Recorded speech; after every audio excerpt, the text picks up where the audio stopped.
Bom dia. Bom dia. Você leu a reportagem do Estadão dizendo que Fernando Haddad deu 2 paus para 2 marqueteiros delatados na Lava Jato. É uma maravilha, né? O Garreta e o Favieira, sobre os quais a gente tem um arquivo de 400 artigos, de 400 posts sobre cada um deles. E aí estão recebendo uma grana da campanha do PT. Eles não escondem. O Não, Garreta processou o PT porque o Lindbergh Farias deixou uma dívida com o partido no Rio de Janeiro. Obviamente, eles estão pagando a dívida agora com o fundo eleitoral. Não nos surpreende, mas que eles façam agora, a 6 dias do primeiro turno, é mais ou menos um tiro no pé, né? não sei se é um tiro no pé, Diogo, porque eu espero que seja, porque eu acho que eles viraram o 00 PT, né? Com licença para matar, no sentido de que podem fazer o que quiserem, porque eles acham que eles podem fazer, né, fazer o que querem, porque se o Haddad vencer nas eleições, eles vão se sentir, como se diz, Legitimado. anistiados, legitimados e tudo. Esse é o ponto que eu acho incompreensível digamos Da assim, tolerância pública em na relação. psicologia brasileira até, eu diria, porque não é que você pode não gostar dos outros candidatos ou achar que essa polarização não faz muito sentido. Você pode ser o que quiser, né? Uhum. Mas, pegar uma organização criminosa e anistiar a organização criminosa, Cujo líder está na cadeia. cujo líder está na cadeia, quer dizer, eu não realmente não. E cujo candidato, cujo poste vai pegar orientação com o presidiário, assim, não, nem isso, né? Ele está Não tem agora com o Lula. vergonha. É a quarta visita que ele faz ao Lula desde Aliás, que ele foi oficializado. eu sugiro, já que a Folha quer entrevistar, que o Haddad entreviste o Lula. Faz uma entrevista logo. O Haddad pode entrevistar. Não tem já as perguntas? Manda o Haddad fazer. Mas Né? entrevista o Haddad, que é o papagaio do Lula. O Haddad, Não dá na mesma. O que fala o Haddad? Não fala nada. Ele não fala nada que não seja ordenado pelo chefe. A Fica com gente. os lá. Que história é essa? A Folha de São Paulo tem que ouvir do Lula que ele foi condenado injustamente, de que se ele estivesse concorrendo, ele já estaria eleito no primeiro turno, que teve que indicar o Haddad por causa disso. Mas que história é essa? Que Não, história é essa olha, que você e tem não é. publicado de um criminoso na cadeia? Que liberdade de imprensa é essa? Não, isso não é liberdade de imprensa. Claro, eu sou jornalista há 35 anos, desculpe, não é verdade. Estão comparando aí, tem gente comparando assim, o fato de poderem podido entrevistar aquela fraudadora do INSS na cadeia. Tudo bem, Sim. mas não tem primeiro, a fraudadora não estava fazendo campanha eleitoral, né? A fraudadora não atacava a justiça como o presidiário faz, né? E não é verdade que todo e qualquer detento, qualquer preso, possa dar entrevista. Por exemplo, o maníaco do parque, eu não estou comparando aqui ninguém ao maníaco do parque, o maníaco do parque não pôde dar entrevista, tanto que a Veja utilizou ali de alguns artifícios para conseguir falar com o sujeito na época. Né? Então, assim, não estão misturando alhos com bugalhos, entendeu? Não dá. Às vezes você não vai à prisão para entrevistar o Fernandinho Beiramar para saber em quais candidatos os seguidores dele devem votar e quais são os planos dele para essa eleição e o que ele vai fazer. É inacreditável que isso possa ser colocado quando se sabe que o cara é um criminoso condenado, está lá na cadeia por causa dos... Não tem interesse público nenhum nisso. Democracia.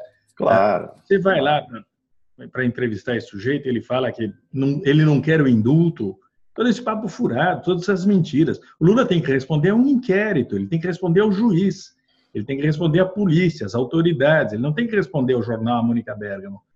Essas pessoas que ele tem que responder, ao país ele tem que responder. Tem que responder cumprindo a pena dele. Essa é a resposta que ele precisa dar. O óbvio ululante não é o lulante no Brasil, que é cada vez mais estranho. Mas, Mário, você veja que um criminoso condenado, preso e solto pelo STF, como José Dirceu, Aí, dando entrevista, eu publiquei hoje de manhã o negócio dele lá no Piauí, que o Estadão tinha publicado, eu republiquei, fui ouvir, me deu o trabalho de ouvir o José Dirceu falando que no projeto dele, todos os poderes do Supremo têm de ser abolidos.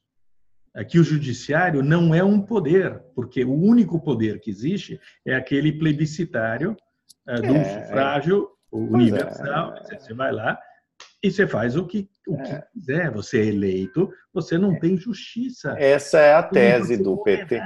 Essa é a tese do PT, mas essa é uma malandragem do PT, né, desde o mensalão. Eles, por exemplo, eles acharam, de fato, que em 2006 a reeleição do Lula o inocentou do mensalão. O que é extraordinário. Agora, volto. Eu não entendo como há tantos eleitores, por mais ignorantes que sejam, certo? E desses eleitores, boa parte não é ignorante, coisíssima nenhuma, né? Tem informação, tem possibilidade de se informar, mas estão completamente obnubilados pela ideologia, né? Por uma cegueira, né, que os impede de ver que há possibilidade de um presidiário, por meio de interposta pessoa, sair da cadeia fugindo para o Palácio do Planalto, como nós fomos, aliás, os primeiros já também a dizer isso há 2, 3 anos, para o plano do Lula. Ele não conseguiu, ele está conseguindo através do poste fugir para o Palácio do Planalto. Então, se for eleito, né? O Zé Dirceu, a expressão é o segundo, é o papagaio do pirata, né? Quer dizer, então, a imprensa sabe disso tudo. E sabe. Encontrou na figura do Bolsonaro o veículo ideal para justificar essa sem-vergonhice de apoiar o bandido Lula, né? Eles dizem que para evitar a recaída autoritária do país. Escuta, eu não, estou falando. Assim, na cabeça. Não, é o discurso. Agora, mais autoritário do que o Zé Dirceu. O proselitismo é esse daí. Claro. Não votem no Bolsonaro, porque ele é autoritário, mas votem no bandido. Mais autoritarismo do que a fala do Zé Dirceu, do que o programa do PT. O programa do PT fala em controlar a imprensa. Claro. O programa do PT fala em Assembleia Constituinte, que é um golpe à la Chávez, né? À la Maduro, né?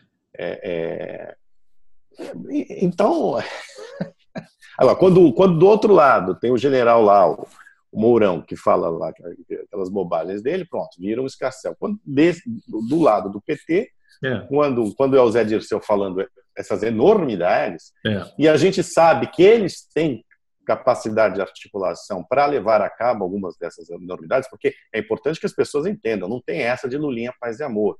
O Lula entregou-se, né, para fazer toda essa farsa de que ele é inocente, entregou-se à ala mais radical do partido. Não vamos esquecer que o Lula abençoou o Guilherme Boulos, o PCdoB e todos essa gente, né, naquele triste espetáculo do dia 7 de abril, no sindicato em São Bernardo, antes de ser preso. Esta gente, agora, ele tem contas a pagar com essa gente. E ele vai pagar. Né? Assim como ele vai pagar. Marqueteiros com o Garreta e mas agora fica mais perigoso, você entende? Lógico. Ficou muito mais perigoso. Porque ele não vai fazer... Vocês não se enganem. Não se enganem. Não vai fazer concessões. Revanche pessoal, claro. Ele vem para cima.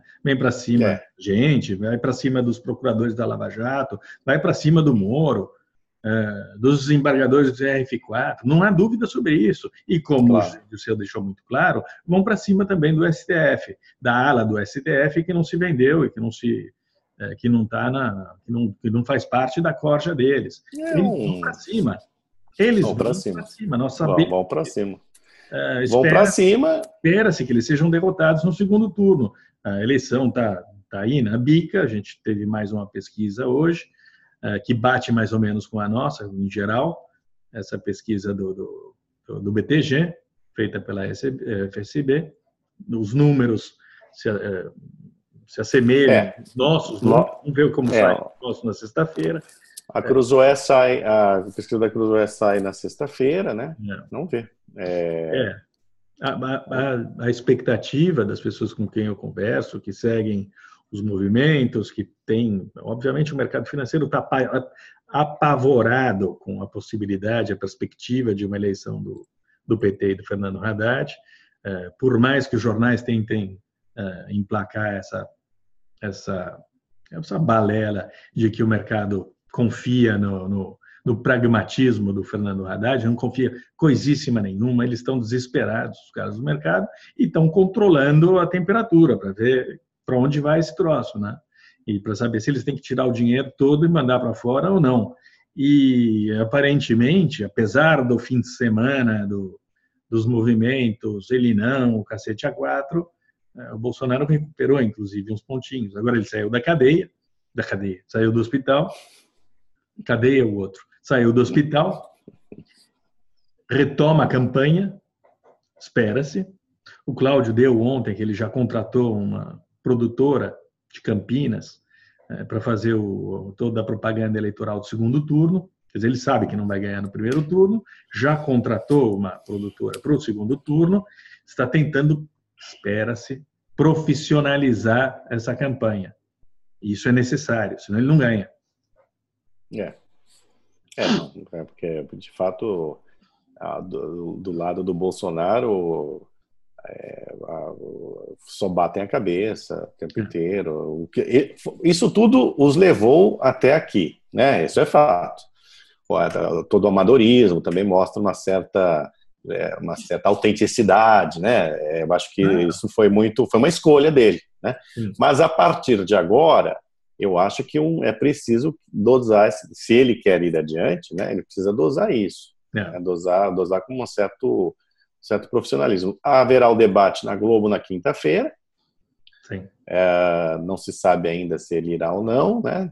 É uma incógnita. Eles se referem sempre à campanha do Donald Trump, né? O Trump tinha o Partido Republicano, tinha um monte de dinheiro, ele participou de todos os debates e tinha o Steve Bannon, que é um senhor estrategista, que tinha uma ideia de comunicação, tinha uma ideia de plataforma, de maneira de apresentar essa plataforma. Bolsonaro não tem nada disso, ele precisa ter alguém que pense do lado dele, que saiba bolar essa estratégia de comunicação, que saiba transformar essas ideias em algo que possa ser transmitido facilmente para o eleitorado, porque ele tem que conquistar o resto. O Bolsonaro não é, inclusive, como você fez quer dizer, eles fazem a comparação com o Trump, né? O Trump era um homem de televisão, né? Também, né? Claro. Coisa que o Bolsonaro nunca foi. Uhum. A entrevista do Datena parece que contribuiu bastante para muitos eleitores, para vencer a resistência de muitos eleitores. Uhum. Isso eu não tenho nenhum dado objetivo assim de pesquisa, né? Mas assim o que se fala é que foi uma boa entrevista para o Bolsonaro. Uhum. Venceu algumas resistências de quem estava reticente a ele. Venceu as resistências, veja, naquela ala antipetista, mas que tinha que não gosta do Bolsonaro. Uhum. Eu acho que existe ali, é óbvio que dentro do eleitorado do Bolsonaro tem os que são convictos, né? Eu acho que do ideário do Bolsonaro, e tem uma parte que realmente é antipetista, é que nessa fatia que só antipetista, você não compartilha de todas as ideias do Bolsonaro, mas é nessa fatia que ele tem que conquistar eleitores mesmo. Ele já conquistou, ele dobrou o eleitorado dele graças a eleitores que não fazem parte da franja original dele. Ele ficou por meses e meses nas pesquisas. Depois ele ficou para 30%. O cálculo mais que ele ganhou é gente que são os antipetistas que estão dispostos a conceder um crédito ao Bolsonaro, que foram tranquilizados pelo acordo que ele fez com o Paulo Guedes, pelo discurso que ele adotou desde então. Acho que todas essas coisas contribuíram muito. O cálculo que se faz é que ele teria A gente já disse aqui, eu acho que o estado-chave hoje é Minas Gerais, né, que pelas pesquisas regionais, que curiosamente não estão sendo divulgadas como deveriam, né, mas quando você vai ao site do Ibope e tudo mais, mostram que o Bolsonaro em Minas Gerais, por exemplo, tem, pelo menos tinha até a última pesquisa, o dobro de intenções de voto do Haddad. Minas Gerais sempre foi um estado-chave, porque mistura ali, já é meio Nordeste, como a gente falou, meio Sudeste. Né?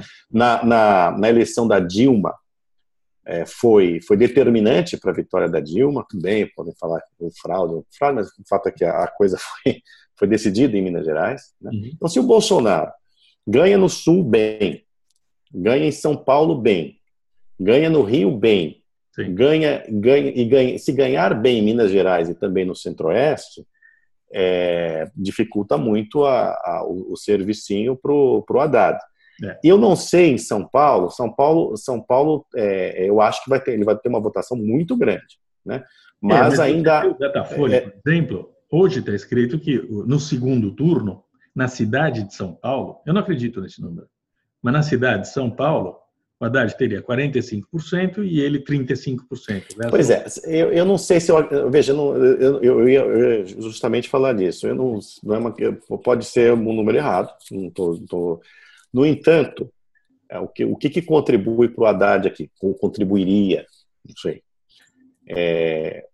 A gestão Dória, que foi interrompida enfim, deixou uma má lembrança, então o Haddad se beneficia muito disso. E a cidade de São Paulo, isso eu já disse e repito, é diferente do estado de São Paulo. Sim. Eu tenho certeza que no estado de São Paulo, o Bolsonaro vai esmagar. Certo? Mas a cidade de São Paulo, ela tem uma peculiaridade. Ela tem um grande Nordeste dentro de São Paulo. Isso, veja, não estou dizendo que será determinante, mas é preciso levar em conta isso. Você tem São Paulo, a maior cidade nordestina é São Paulo. Né? Muitos nordestinos em São Paulo têm parentes no Nordeste que vivem ou viviam à base do Bolsa Família, as custas do Bolsa Família. Sim. Isso tem, sim, uma repercussão importante em São Paulo. A gente não pode deixar de levar isso em conta, você entende? Claro. Não estou dizendo que o número do Datafolha é correto ou não é correto. O que dificulta a vida do Bolsonaro em São Paulo, no estado de São Paulo, é a cidade de São Paulo. Sem dúvida. Mesmo. Tanto que ele ganha. Pode ser que o número esteja errado. Não estou dizendo. Eu acho que a gente vai ter, independentemente da pesquisa. Não estou dizendo de erro por má fé, etc. Mas eu acho que 5 pontos para cá, 5 pontos para lá, podem ser determinantes para o resultado final dessa eleição, para a eleição de um ou de outro. E acho que existe margem, mesmo que o número fosse verdadeiro, existe uma margem para recuperar uma parte desses votos. Porque você tem inteira razão em relação ao que você acabou de dizer, e tem outro fator também. São Paulo é a base do Geraldo Alckmin, que fez uma campanha violenta contra o Bolsonaro. Então, o eleitor do Alckmin, e ele tem 16%, 17% de São Paulo, não sabe quanto, mas por volta disso, eles estão muito envenenados. Sem dúvida. São eleitores que foram envenenados pelo Alckmin, pela campanha do Alckmin, e envenenados também pelo João Dória. Atenção, não, o João Dória pode não levar esta eleição, hein? E pode ser o Scaff, o cara que leva o candidato eleito. O Scaff, apesar de MDB, apesar de Temer, não deixa de ser surpreendente. Mas esses dois candidatos, tanto o João Dória quanto o Scaff, os dois se identificam com o antipetismo. O eleitorado deles não é petista. Os petistas são esses 4, 5% que estão com o Luiz Marinho e os outros não sabem para quem votar. Então, o Bolsonaro, em teoria, tem os dois candidatos que vão para o segundo turno. Eu entendo. Esse raciocínio seu eu entendo, mas você sabe que ele não é pelo Bolsonaro. Pode, mas não. Mas você sabe, pode não. Eu olhando em retrospecto, os brasileiros não conectam muito eleição presidencial com eleição estadual, eleição municipal. Você o voto é muito variado nesse aspecto. Eu acho que no caso do SCAF e do Dória, tem muito pouco antipetismo aqui em relação a esses dois. Os eleitores estão mais preocupados, às vezes, com a administração estadual, com questões mais concretas, entendeu? Tanto que o candidato do PT, o candidato do PT não está... Para que o Bolsonaro entre nesse eleitorado. Não tem nenhuma... No Nordeste existe uma barreira, ele não vai conseguir superar essa barreira de muitos pontos. Embora eu ache que o discurso no Nordeste... Olha, o Bolsonaro está com 20%. Olha, pública, eu acho que vai pesar nas grandes cidades nordestinas. O Bolsonaro em Pernambuco, Pernambuco e outros estados, tem perto de 20%. Assim, tudo bem, o Haddad tem o dobro disso, mas, como a gente sabe que se trata de um reduto petista fortíssimo, inexpugnável quase, né? Eu já acho surpreendente que ele tenha 20%, não é pouco. Pode crescer nas grandes cidades.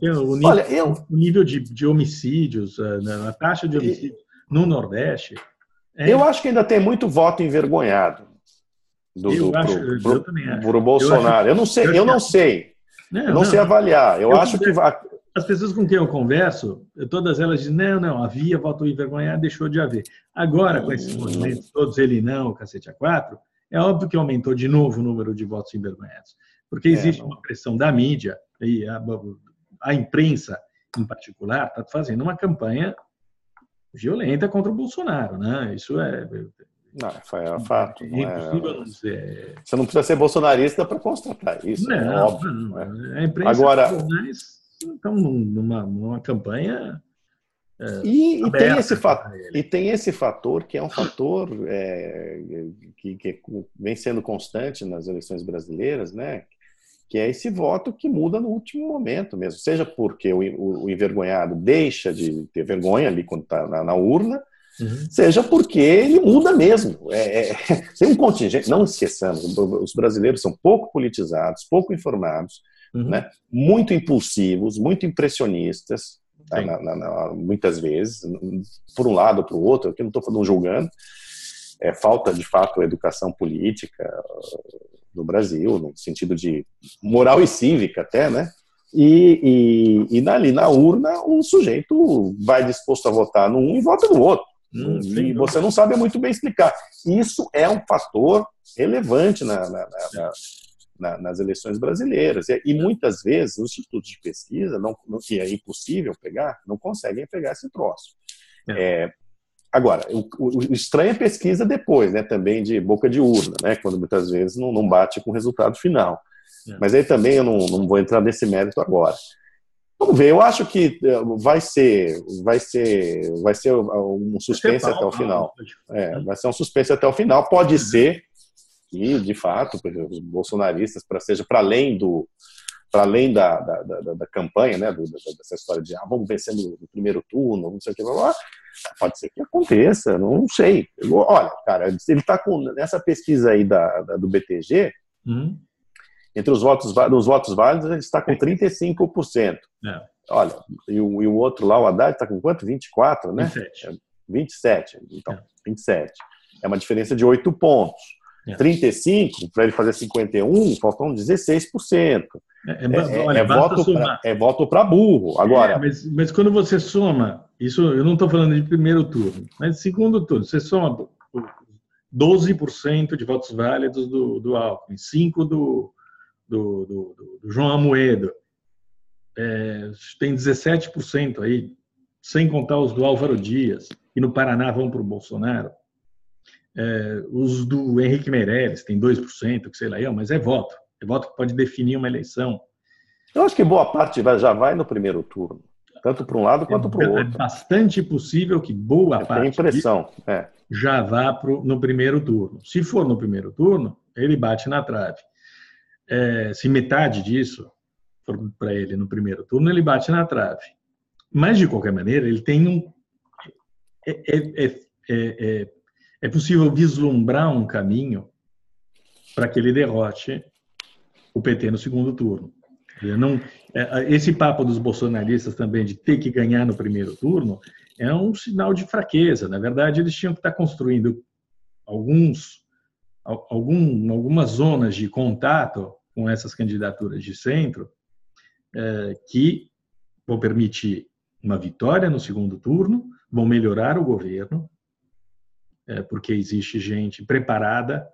A gente sabe, os técnicos tucanos são bons, estão no governo, hein? Os caras são bons, eles sabem fazer conta. Gente que o Paulo Guedes disse que gostaria de aproveitar no governo dele. Então, construir, o PSDB vai rachar ao meio. Por que jogar fora metade do PSDB se ele vai rachar ao meio? Olha, Diogo, tudo bem, isso tudo é cálculo, eu entendo, mas assim, Aqui eu não estou falando. É que eu estou falando assim, o PSDB, você não conte com o PSDB, porque o PSDB, de fato, não existe. Não estou falando de PSDB. Não estou falando de PSDB. De eleitor tucano. Mas assim, a verdade é que tem uma parte bem razoável de eleitores tucanos. Eu acho que ele vai ter, veja, não estou dizendo que é impossível, eu acho que ele pode conquistar aí o Bolsonaro mais votos entre os tucanos do que até agora tem mostrado as pesquisas. Mas a verdade é que tem uma parte do eleitorado tucano muito expressiva, se não é a maioria, que é de esquerda. De esquerda. Não tem a menor dúvida nisso. Eles são de esquerda. Eles são de esquerda. Mas eu espero que os eleitores tucanos não votem no inimigo, que no fundo são de esquerda, mas tem uma espécie de síndrome de Estocolmo, né, que eu acho que afeta não só o partido, o que restou desse partido aí, mas também uma parte do eleitorado tucano, entendeu? Não estou aqui, é uma análise muito pelas conversas que você tem, pelos posicionamentos que você percebe, né? Tem uma síndrome de Estocolmo. PT e PSDB compuseram um sistema em que um está indissociavelmente ligado ao outro. Um vive é como aquele conto do Conrad, sabe, os duelistas, que deu o filme do Ridley Scott. Um vive em função do outro. Então eu acho que essa é uma dificuldade tremenda. Você vê o nosso site, o Diego Amorim está na cola desses tucanos, todo dia ele pergunta, mas o senhor, no segundo turno, vota para o Haddad ou para o Bolsonaro? Ali sim tem muito enrustido, mas enrustido do lado de lá, né? Nenhum diz que vai votar no Haddad, mas os que vão votar no Bolsonaro abrem o jogo, já estão abrindo o jogo, eles costumam falar, mas depois eu voto. Então existe toda uma zona aí, você citou a questão chave, que é Minas Gerais. Minas Gerais, a gente vai ter Anastasia contra Fernando Pimentel no segundo turno, então PSDB contra PT. Ali vai ser o caminho automático. A aliança é inevitável entre o Bolsonaro e a Anastasia. Vai acabar, os eleitores vão acabar fazendo isso daí nas urnas. Era um ponto que eu ia falar.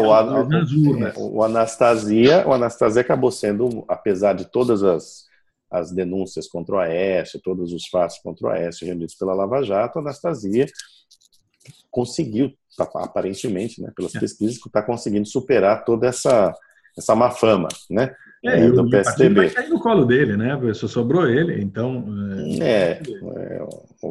E aí, de fato, eu acho que essa polarização em Minas deve ajudar, sim, o Bolsonaro. Aliás, já está ajudando, como eu disse, porque ele tem o dobro das intenções de voto nas pesquisas, né?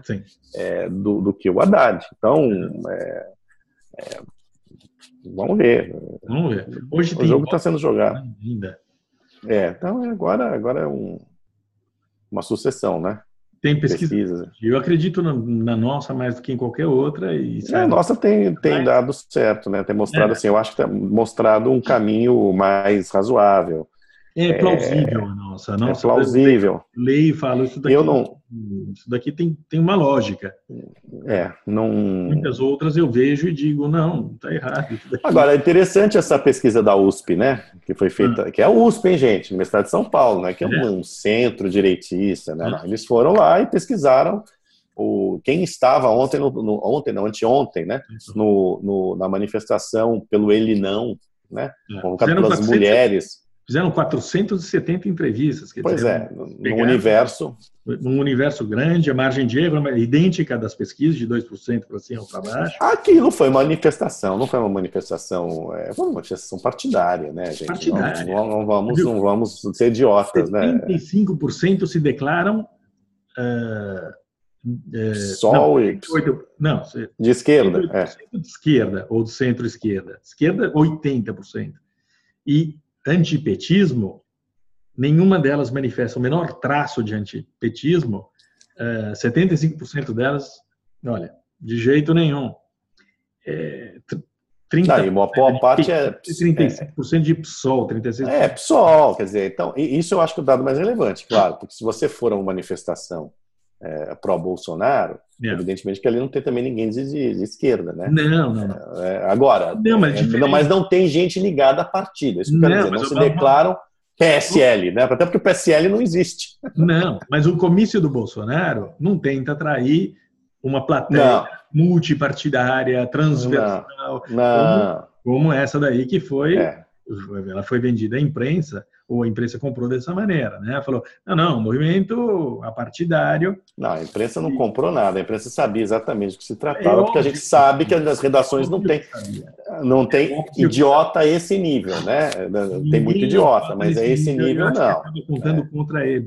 Olha, eu acho que acaba virando contra a imprensa, em primeiro lugar, contra os candidatos que tentaram tirar uma casquinha desse carnaval aí.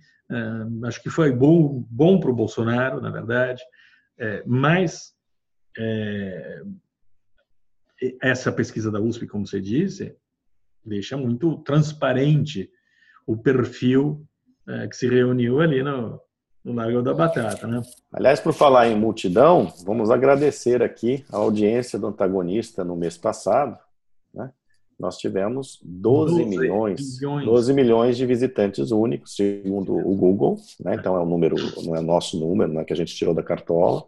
200 milhões de page views. 200 milhões de page views, o que mostra que podem não concordar conosco, podem não gostar de nós, mas de fato eu acho que a gente virou uma fonte de informação, de opinião, onde as pessoas a qual as pessoas recorrem e gostam de saber o que está ocorrendo no site.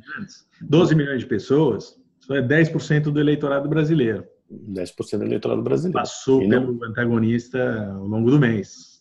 E olha, se a USP fosse fazer uma pesquisa, pode estar certo que não é todo mundo de direita, nem... Não, mas todo mundo quer ver o Lula na cadeia. Eu não sei se todo mundo. O que eu quero dizer é que tem muita gente de todos os lados nos lendo, né? Claro. Nos vendo. Informação tem que ser de todo mundo. Só idiota não lê, não quer informação. Só idiota quer propaganda. Já não faz propaganda. Idiota quer propaganda, então vai buscar em outros sites. Agora, como nós vimos, 12 milhões de pessoas querem informação, não querem propaganda. E essa é a nossa força. E vai continuar assim, né, independentemente do resultado da eleição. Esperemos que... porque é o seguinte, né? Tudo bem, se vierem para cima, a gente faz de fora, né? A gente faz de fora para dentro, de dentro para fora, a gente faz de qualquer lugar. É a vantagem desse troço, né? Tem um imbecil como o Alckmin que acha que um site como o nosso não vale a pena conversar conosco. Na verdade, ele é um cagão, né? E tem medo de enfrentar um site como o nosso. Mas, na verdade, o fato é que mudou. O jornalismo mudou, a imprensa mudou. A maneira como as pessoas acessam a informação é diferente. E a gente está aí na ponta. Por acaso, dois velhos basbaques como nós inventaram. Fale de você, velho é a mãe. Velho do que eu, então... Velho é a mãe.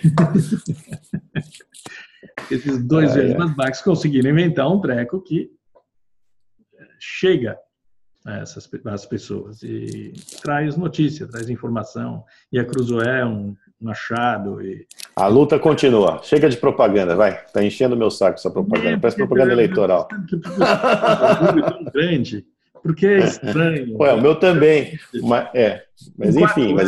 Menos de 4 anos. Menos de 4 anos. 3 anos e 10 meses, né? 3 anos e 10 meses. Eu penso no que aconteceu de lá para cá, é inacreditável. Inacreditável é que, volto a dizer, que apesar de tudo que aconteceu, ainda há chance do presidiário fazer o seu candidato presidente, né? Espero que não ocorra mesmo, porque isso, assim, sinceramente, eu acho o fim da picada, como cidadão, como jornalista, como observador. Não é possível, né? Depois de tudo que aconteceu, ainda dá uma eleição de mão beijada, né, para um sujeito desse. Né? O resultado vai ser péssimo e as consequências serão ainda piores. Eu não tenho a menor dúvida disso. Esse é o grande temor nosso. Muito consequências depois das eleições. A partir do dia 1º de janeiro, a coisa vai pesar muito. Muito. É isso. Bom, abração. Abração. Tchau. Tchau.